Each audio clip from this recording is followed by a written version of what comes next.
Que le Seigneur vous bénisse abondamment. Je voudrais qu'on médite une parole dans Ecclésiaste, chapitre 7, verset 4.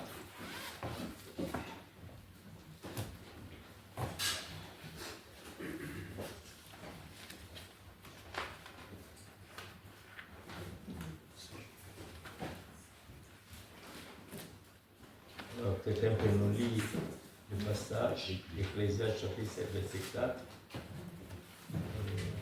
Ecclésiaste, le chapitre 7, le verset 4, je lis la parole dans le nom de Jésus. Amen. Le cœur des sages est dans la maison de deuil, et le cœur des insensés dans la maison de joie. Amen. Amen. Amen.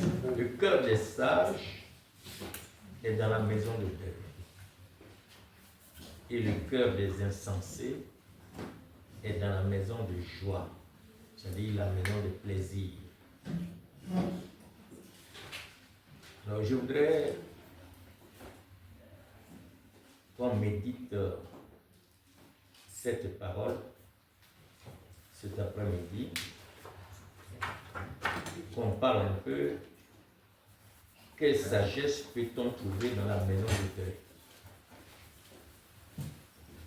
La parole de Dieu est très puissante. On dit que c'est le cœur des sages se trouve dans la maison de deuil. Quelle sagesse peut-on trouver dans la maison de deuil? Et qu'est-ce que la sagesse fait dans la maison de deuil? Alors que d'habitude, on pensait que la joie doit être partout, mais ici, la parole de Dieu dit, c'est le cœur du sage se trouve où? Le cœur du sage se trouve où? Dans la maison de deuil. Alors, je vais observer 5 points avec vous sur le cœur du sage qui se trouve dans la maison du deuil. Le premier point, c'est que la sagesse utilise la mort comme un rappel. Elle nous rappelle que la mort est un passage obligatoire pour tout être vivant sur la terre. Il y a un temps pour tout, un temps pour toutes choses sous les cieux, un temps pour naître, un temps pour mourir. Ce rappel peut nous permettre de réfléchir sur le lieu où nous allons passer notre éternité après la mort. Ouais. C'est pourquoi le cœur du sage se trouve dans la maison du deuil. Amen. Parce que il faut la sagesse te rappelle. Maman est déjà partie, elle est dans la félicité. Vous voyez, il y a un temps pour mourir, il y a un temps pour naître.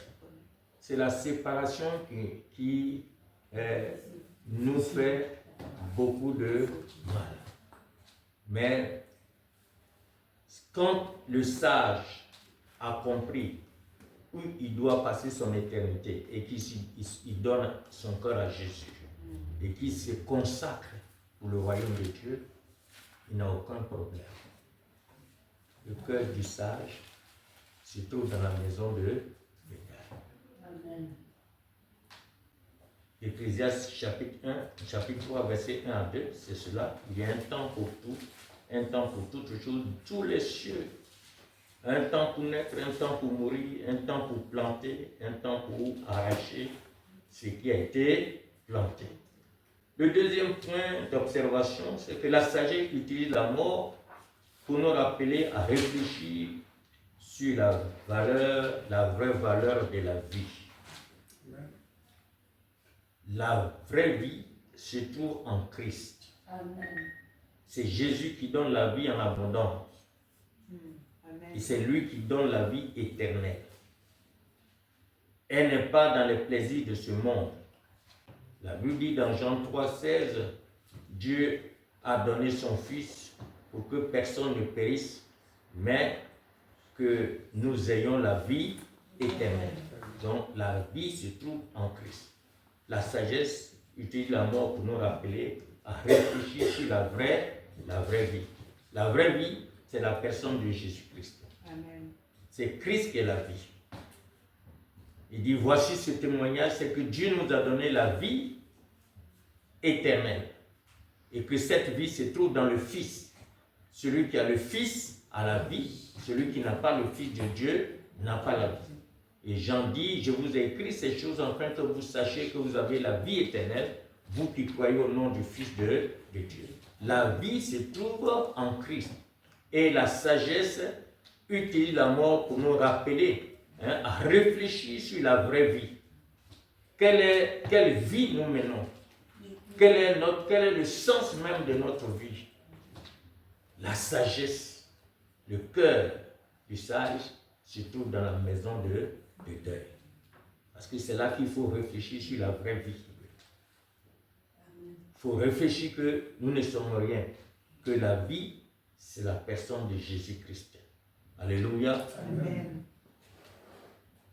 Jésus disait dans Jean 3, versets 35 à 36, le Père aime le Fils et il a remis toutes choses entre ses mains. Amen. Celui qui croit au Fils a la vie éternelle.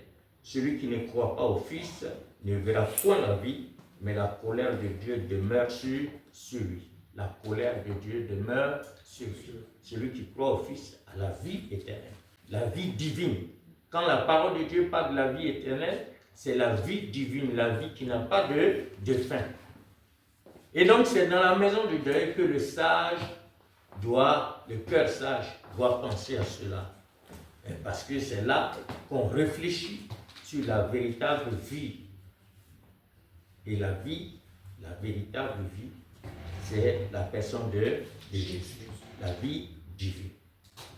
Le troisième point sur la réflexion sur ce que nous voulons voir, c'est que la sagesse vient à la maison du deuil parce qu'il n'y a pas d'autre moment dans la vie qu'au moment de deuil où nous comprenons la brièveté de la vie. Non seulement la vie, surtout, mais notre vie est brève.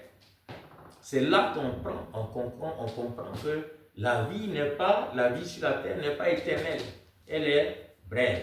Amen.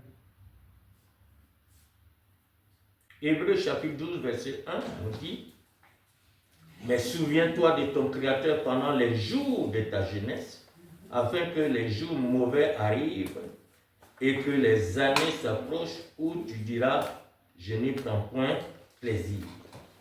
Et Jacques nous dit, vous qui ne savez pas ce qui arrivera demain, car qu'est-ce que votre vie?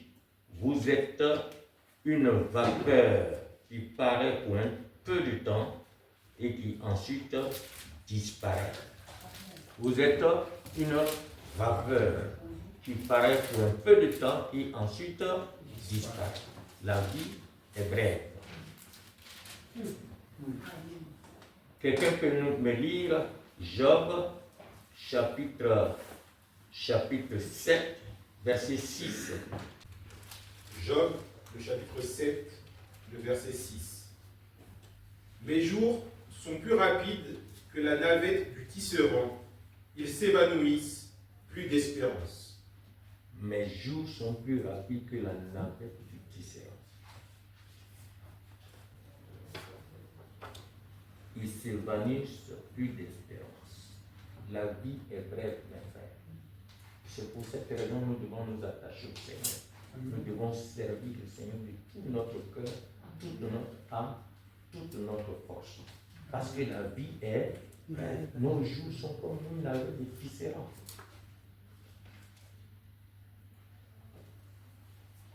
Il faut assurer notre retraite, notre éternité auprès du Seigneur.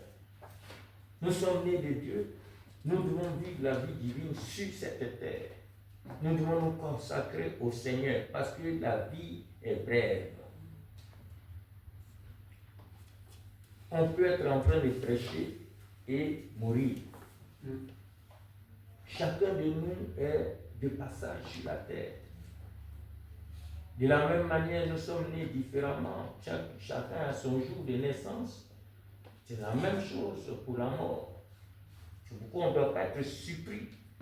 Et la parole de Dieu nous exhorte à ne pas être attristé pour un frère qui dort. La Bible même nous dit que celui qui aime un enfant de Dieu qui meurt, il dort.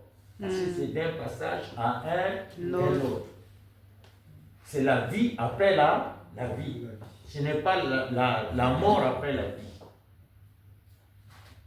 Donc, nous devons nous préparer. Nous devons nous attacher au Seigneur. Comme ma femme disait dans son chant, là où est ton trésor, c'est là se trouve ton cœur. Notre trésor, ce n'est pas ici. Notre trésor, c'est auprès du Seigneur. Et vous connaissez maman, elle, son vrai trésor, c'est le Seigneur. Elle a passé toute sa vie dans la consécration véritable. Les plaisirs de la vie, les choses de ce monde, elle était totalement débarrassée, déliée de toutes ces choses. Vous l'avez vu? Bijoux, les gens de trucs, tout ce que les femmes cherchent à faire, les maquillages, mettre les trucs, chercher les choses. Jamais elle n'a mis quoi que ce soit sur son visage. Elle est restée naturelle depuis qu'elle a accepté le Seigneur. Elle a consacré sa vie dans la prière, dans la recherche du Seigneur.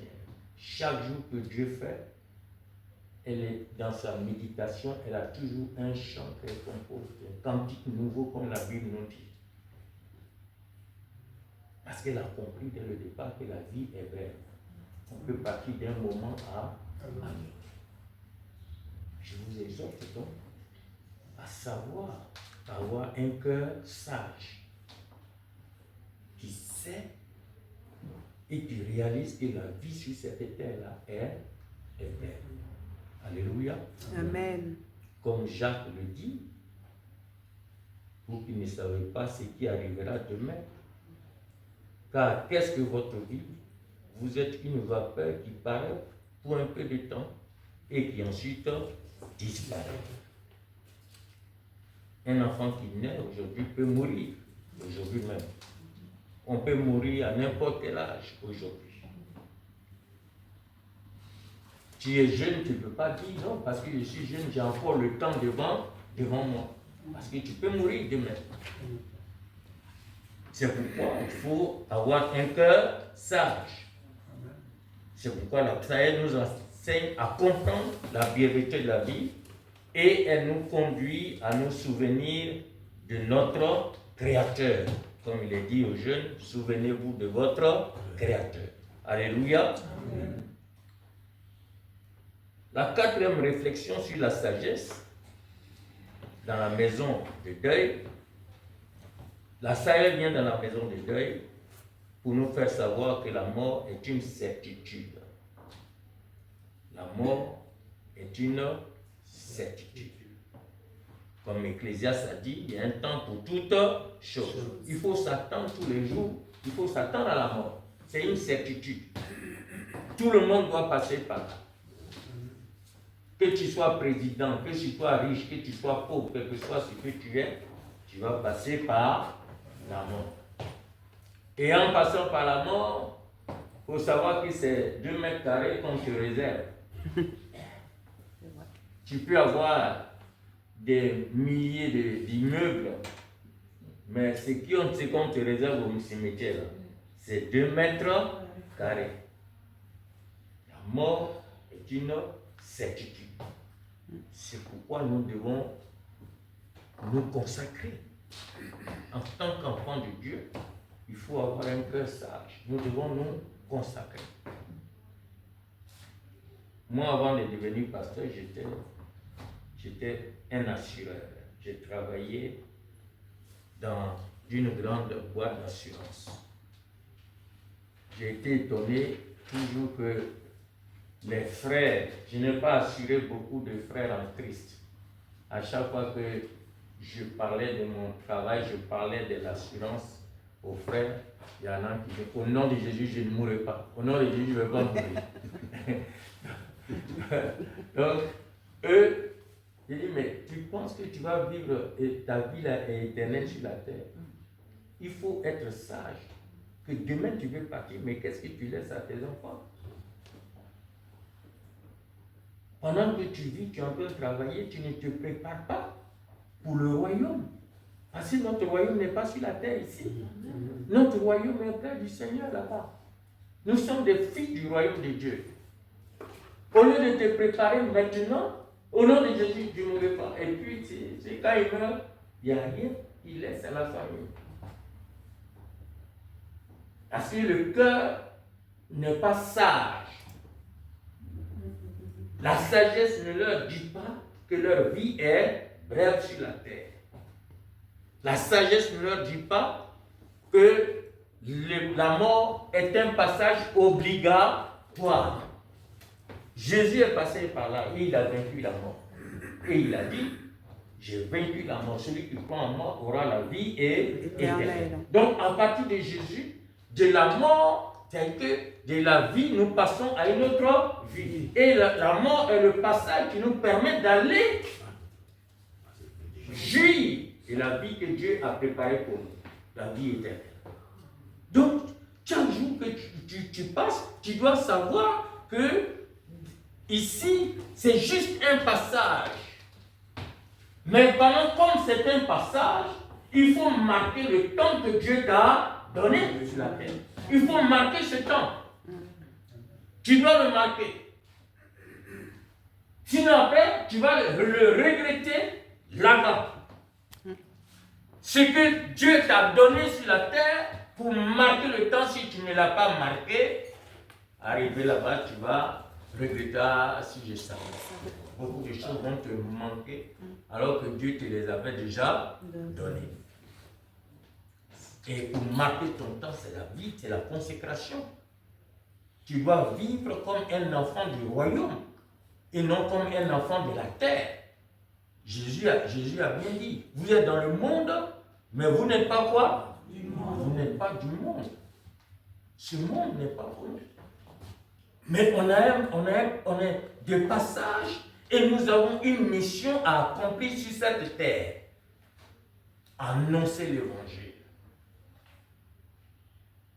Transformer cette terre pour le royaume de Dieu. Parce qu'il y a deux royaumes sur ici. Il y a deux royaumes. Il y a le royaume du diable et il y a le royaume de Jésus. Amen. Notre rôle, c'est de vider le royaume du diable. On doit vider le royaume du diable. C'est la guerre dans laquelle nous sommes. Et chacun doit jouer sa part. Et c'est pourquoi Dieu a mis en nous des dons qu'il faut pour vaincre le royaume de l'ennemi. Puisque notre Seigneur est venu, il a vaincu l'ennemi. Il l'a emmené jusqu'à la croix. Et il pensait qu'il allait le détruire définitivement. Or, c'est la croix qu'il a vaincu. Amen. Et maintenant, nous marchons dans la victoire. Et donc, nous devons être conscients que nous ne sommes pas pareils que les autres. Vous savez, je vais vous dire, vous savez qu'un enfant de Dieu, c'est un enfant extraordinaire. Un enfant de Dieu n'est pas ordinaire. Un enfant de Dieu est extraordinaire. Donc, il n'est pas naturel. C'est-à-dire qu'il est surnaturel. L'enfant de Dieu est surnaturel. C'est pourquoi nous menons une vie surnaturelle. Il faut comprendre cela. C'est pour cette raison que nous sommes nés de l'esprit. Est-ce que l'esprit est naturel? Non. Qui voit l'esprit? L'esprit est surnaturel. Donc si tu es né de l'esprit, c'est quoi la Bible dit? Nous devons vivre par l'esprit. Vivre par l'esprit, c'est-à-dire, c'est vivre une vie surnaturelle et non une vie naturelle. Puisqu'on ne voit pas l'esprit. Et combien d'enfants de Dieu qui comprennent qu'ils doivent vivre une vie surnaturelle? Combien d'enfants de Dieu qui comprennent qu'eux-mêmes, ils sont surnaturels? C'est pourquoi le miracle nous accompagne. C'est pourquoi nous devons chasser les démons. Parce que si toi tu es naturel, comment tu peux chasser un esprit qui est surnaturel? C'est impossible. C'est parce que tu es surnaturel que tu peux chasser le surnaturel. Parce que les esprits mauvais, ce sont des esprits. Ce ne sont pas des êtres humains. C'est du surnaturel. En priant, en chassant des démons, c'est comme tu rentres dans le surnaturel. Parce que toi, tu es surnaturel. Et donc, les puissances surnaturelles négatives n'ont plus de pouvoir. Tu as le pouvoir sur les puissances surnaturelles négatives, diaboliques. Parce que tu es surnaturel. Il faut le savoir. Alors, celui qui le sait sera dépouillé complètement. Il sera totalement consacré. Il ne va pas regarder les gens à la télévision et puis les copier. Quelqu'un porte un pantalon sans ceinture et lui, le surnaturel, il prend un pantalon sans ceinture, il se promène en fait. C'est impossible. Parce que le monde, tu es dans le monde, mais tu n'es pas. Tu n'es pas quoi? Du monde.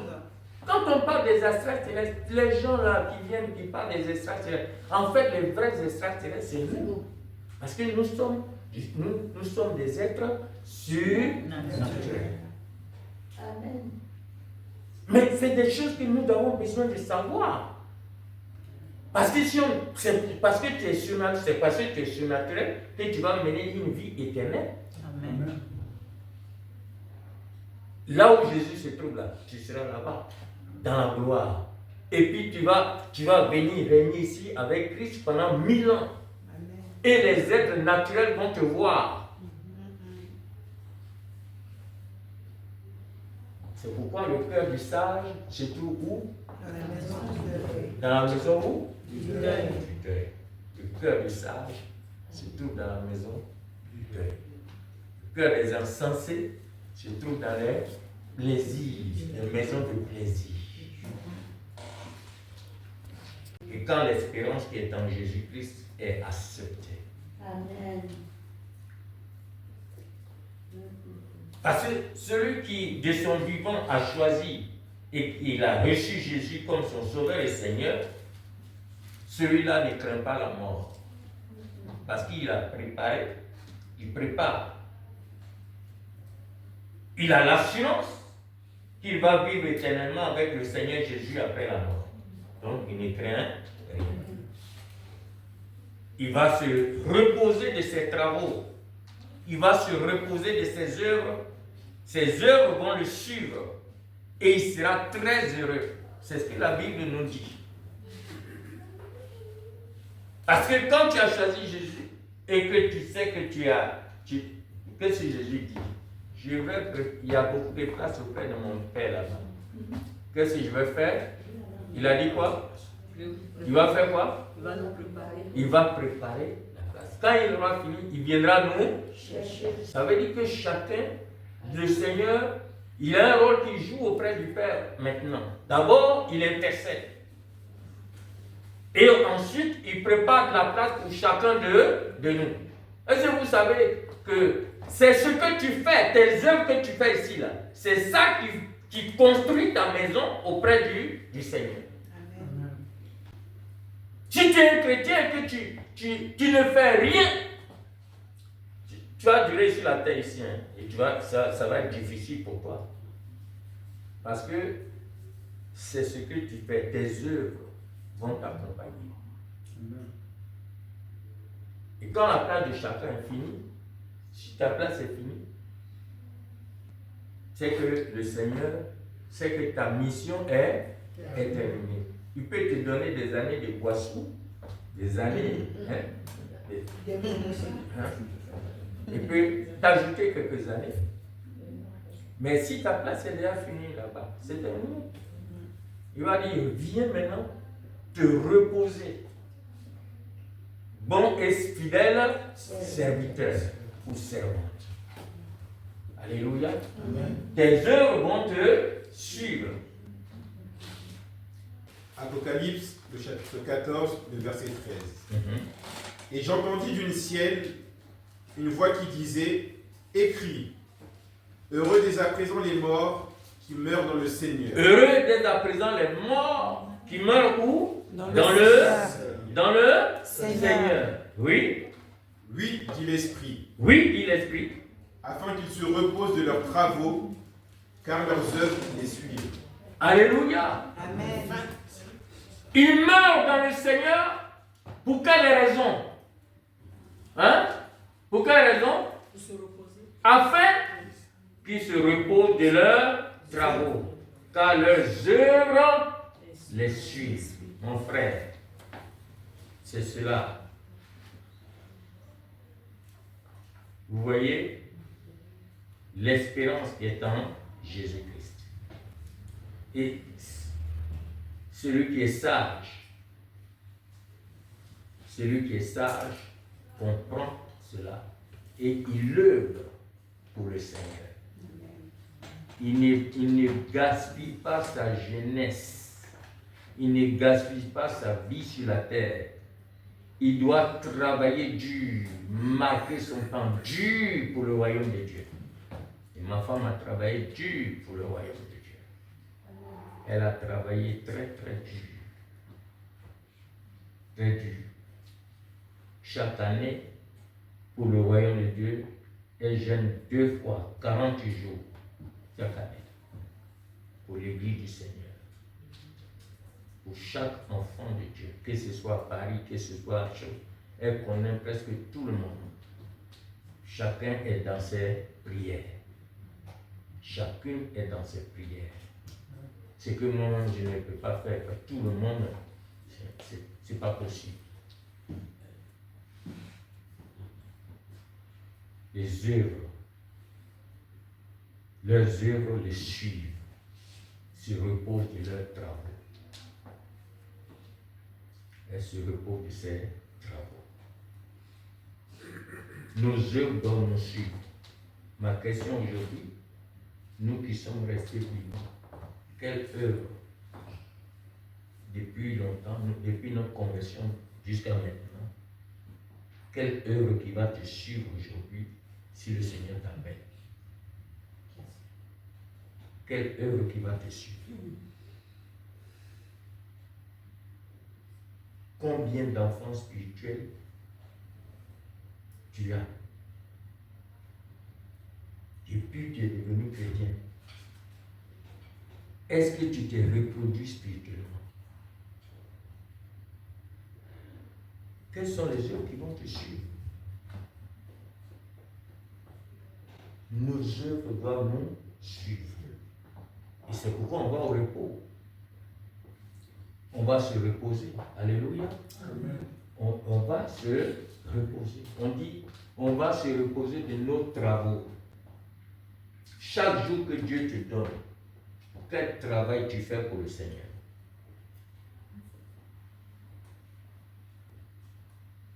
Parce que tu vas te reposer de tes travaux. Comme ici sur la terre, les gens qui ont travaillé, ils ont une retraite, ils se reposent de leurs travaux. On leur donne un salaire pour la retraite. Comme tu as travaillé, tu as la retraite, ok, on te paye maintenant, tu te reposes. Tu dors, à la fin du mois, tu as ton salaire. Si tu veux, tu peux dormir 24 heures sur 24. Comme tu as travaillé, maintenant, tu te reposes. Voilà ton salaire. C'est ça la retraite. Mais nous avons une retraite spirituelle.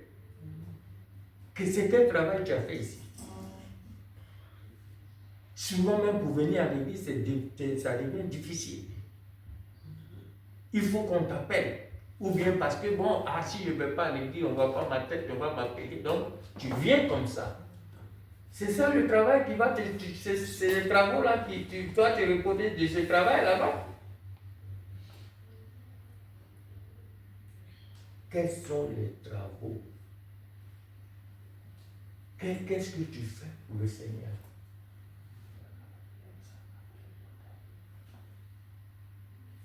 Ils se reposent de leurs travaux. Alléluia. Ils se reposent de leurs travaux. Car leurs œuvres les suivent. Vous voyez? C'est ça. Tes œuvres doivent te suivre. Je prie que ce soit de bonnes œuvres qui te suivent. Amen. Que ce ne soient pas les mauvaises œuvres. Si ce sont les mauvaises œuvres, tu ne seras pas dans le royaume de Dieu.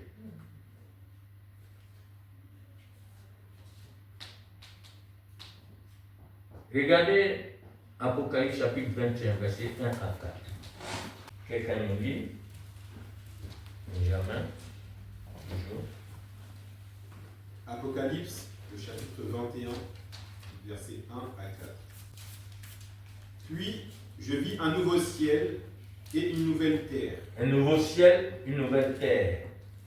Car le premier ciel et la première terre avaient disparu. Premier ciel, le premier ciel, la première terre avait disparu.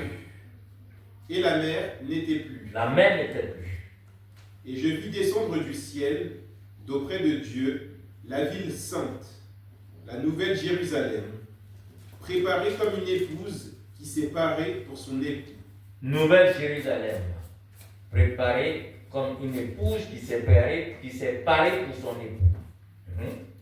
J'entendis du trône une forte voix qui disait, J'entendis du trône une forte voix qui disait, voici le tabernacle de Dieu avec les hommes. voici le tabernacle de Dieu avec les hommes.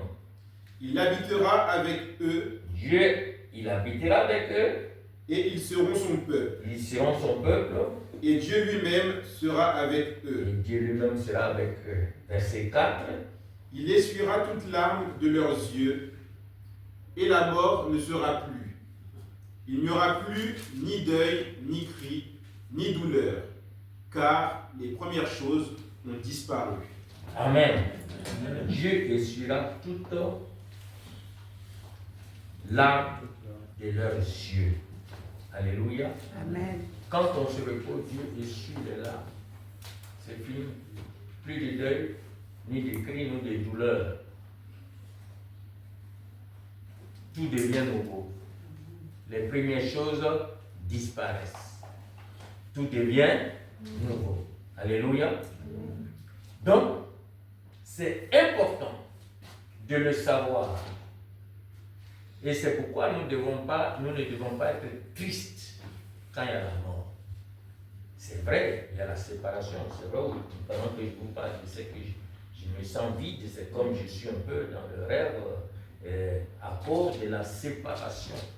Mais en même temps, dans l'esprit, je sais que maman est dans la félicité. Amen. Elle est dans la joie là-bas. Elle se repose de ses œuvres. Ces œuvres-là l'accompagnent.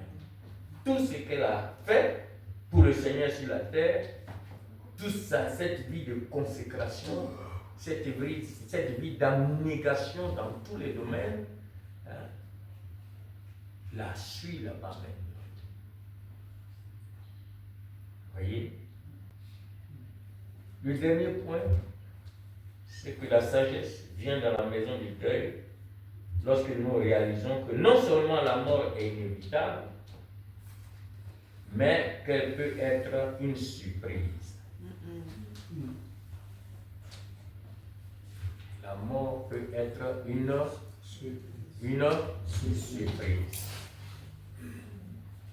La mort ne prévient pas, mon frère.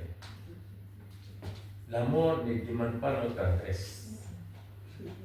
Elle ne demande pas notre diplôme, notre beauté, notre position.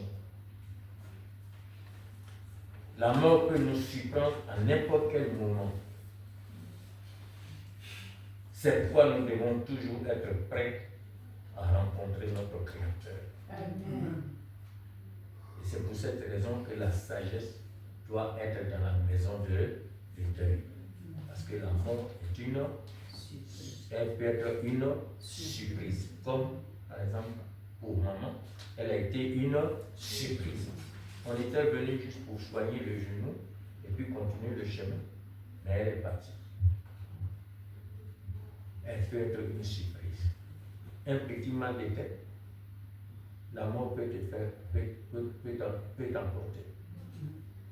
Une petite douleur dedans, la mort peut t'emporter. C'est pourquoi la sagesse vient dans la maison de deuil.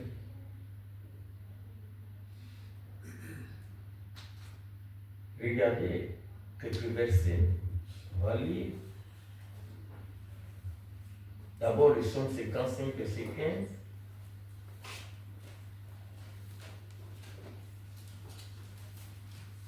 Psaume chapitre 55, le verset 15.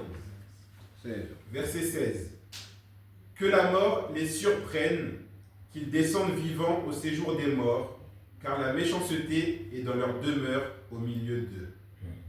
La mort est une surprise. Elle peut être une surprise. Alléluia. Tu peux nous lire le psaume 60. Bon, Job 8, verset 9.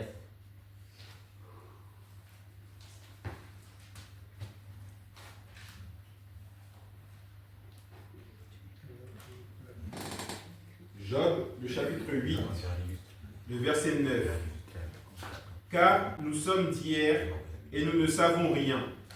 Nos jours sur la terre ne sont qu'une ombre. Amen. Nos jours sur la terre ne sont qu'une ombre. Vous voyez bien l'ombre. Vous voyez, donc la mort peut être une surprise. Parce que nos jours sont comme une ombre. Et donc, chaque jour que tu te réveilles, tu dois t'assurer que tu es en règle avec le Seigneur. Avant de dormir, tu dois t'assurer que tu es en règle avec le Seigneur. Et que tu œuvres pour le royaume de Dieu. Tu as été racheté pour le royaume du Seigneur.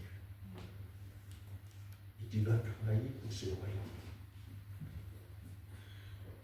Et si tu es consacré au Seigneur, tu verras la gloire de Dieu.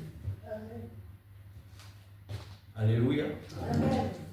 Je vais terminer par ce verset de 1 Thessaloniciens chapitre 4, verset 13 à 18.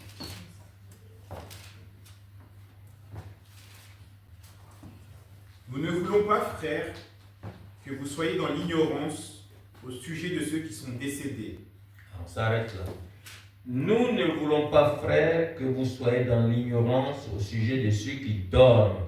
Ben, dans sa version, on a mis ceux qui sont décédés. Oui. Afin que vous ne vous affligiez pas comme les autres qui n'ont point d'espérance. Afin que vous ne vous affligiez pas comme les autres qui n'ont point d'espérance. Donc celui qui meurt dans le Seigneur, la Bible dit qu'il dort. Et nous ne devons pas être dans l'ignorance. Parce que celui qui est ignorant, c'est celui qui est ignorant qui s'afflige sur la mort d'un frère ou d'une sœur. S'il s'afflige, ça veut dire qu'il est ignorant. Il ne faut pas qu'on soit des ignorants dans la maison du Seigneur. Alors, pourquoi on ne doit pas être ignorant? Voilà, allons-y. Verset 14. 14. Car si nous croyons que Jésus est mort et qu'il est ressuscité, croyons aussi que Dieu ramènera par Jésus et avec lui ceux qui sont décédés. Amen. Car si nous croyons que Jésus est mort et qu'il est ressuscité, nous devons aussi croire que Dieu ramènera par Jésus-Christ avec lui ceux qui sont morts. Oui. Voici, en effet, ce que nous vous déclarons d'après la parole du Seigneur. Nous les vivants, restés pour l'avènement du Seigneur, nous ne devancerons pas ceux qui sont décédés. Voilà. Donc, à l'enlèvement, il est clair, ceux qui sont décédés aujourd'hui, on est en train de célébrer la vie, on va les enterrer, ceux-là attendent la résurrection. C'est leur corps qui attend la résurrection. Mais leur esprit est déjà auprès du Seigneur. Quand l'enlèvement va venir, vous verrez que c'est ceux-là qui seront les premiers d'abord. Tu peux continuer. Car le Seigneur lui-même a un signal donné à la voix d'un archange et au son de la trompette de Dieu, descendra du ciel. Il descendra du ciel. Et les morts en Christ ressusciteront premièrement. Et les morts en Christ ressusciteront quoi? En premier. Premièrement. Les morts en Christ, quand l'enlèvement est venu, c'est ceux-là qu'on a enterrés là. Ils seront les premiers à être reçus. Parce que leur esprit est déjà auprès du Seigneur. Donc quand le Seigneur vient, ils viennent en esprit avec lui. Donc ils seront les premiers d'abord à rentrer dans leur corps, puisqu'il vient pour régner pendant 1000 ans. Hein, vous voyez, d'abord un enlèvement pour 7 ans là-bas. Donc là, le corps, ils vont rentrer dans leur corps premièrement, et ensuite les vivants vont suivre. Donc tout est déjà organisé par notre Seigneur. Alléluia. Que tu meurs maintenant, il n'y a pas de problème, il n'y a pas question de s'attrister. Parce que le jour de l'enlèvement, tu seras le premier à être ressuscité. Amen. Si tu es vivant aussi, le jour de l'enlèvement, quand les autres seront ressuscités, tu vas aussi les suivre avec un corps glorieux. Amen. Et donc le Seigneur a tout préparé. Amen. Il a donné son temps à chaque personne. Et ce que je voulais dire pour terminer, oui, tu peux terminer, vas-y. Verset 17. 17, ouais. Ensuite, nous les vivants, qui seront restés, nous serons tous ensemble enlevés avec eux sur des nuées. À la rencontre du Seigneur dans les airs. Et ainsi nous serons toujours avec le Seigneur. Alors 18 dit quoi? Consolez-vous donc les uns les autres par ces paroles. Consolez-vous donc les uns les autres par ces paroles. Quand il y a la mort, voilà la parole de consolation qu'il faut donner. C'est ça. Parce que le consolateur, c'est le Seigneur. C'est la parole de consolation. On doit se consoler les uns les autres. Quelqu'un est parti aujourd'hui, gloire au Seigneur, il sera, quand le Seigneur viendra, il sera ressuscité. C'est pour ça que, en tant qu'enfant de Dieu, ne laisse pas ton corps brûler. Tu n'es pas né pour aller en enfer. Pourquoi on doit brûler ton corps? Ce corps-là, l'Esprit de Dieu va venir, ton esprit va venir pour qu'il soit ressuscité. Et puis devient cendre. Il y a des ignorants de la parole de Dieu. Oui.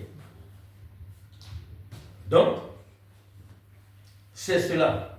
Nous devons donc nous réjouir, nous devons nous consoler.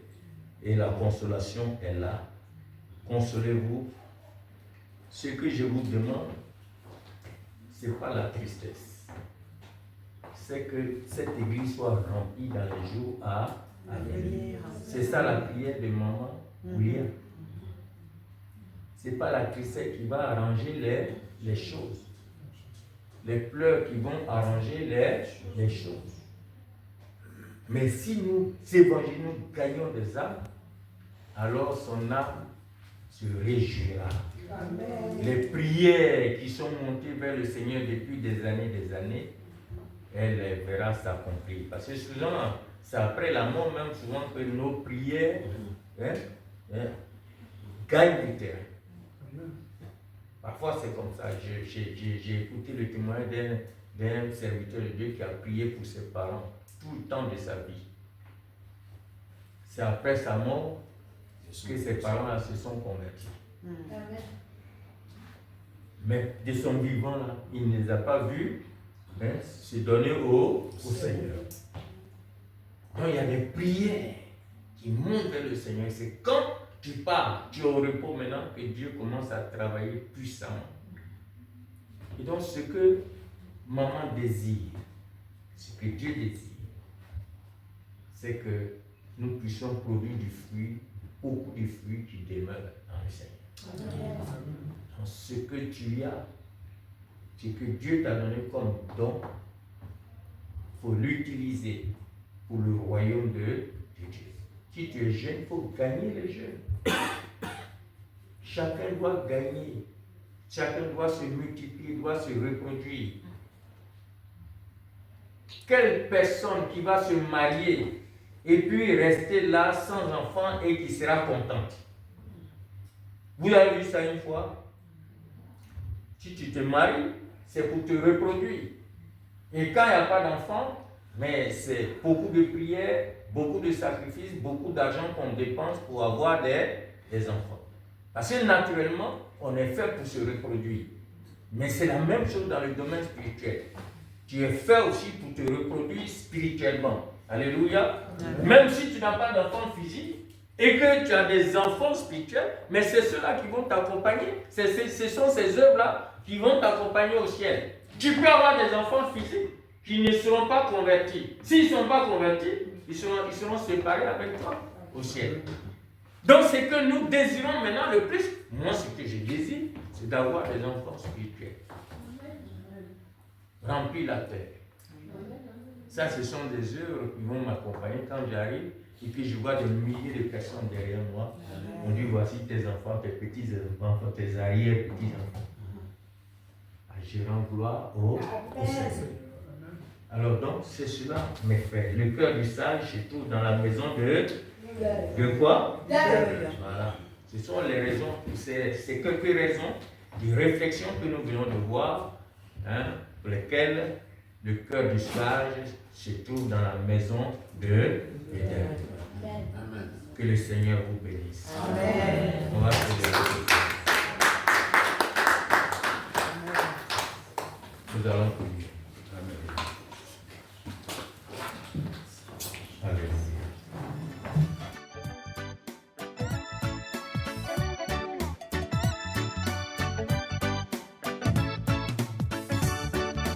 Demain ne t'appartient pas, demain ne t'appartient pas.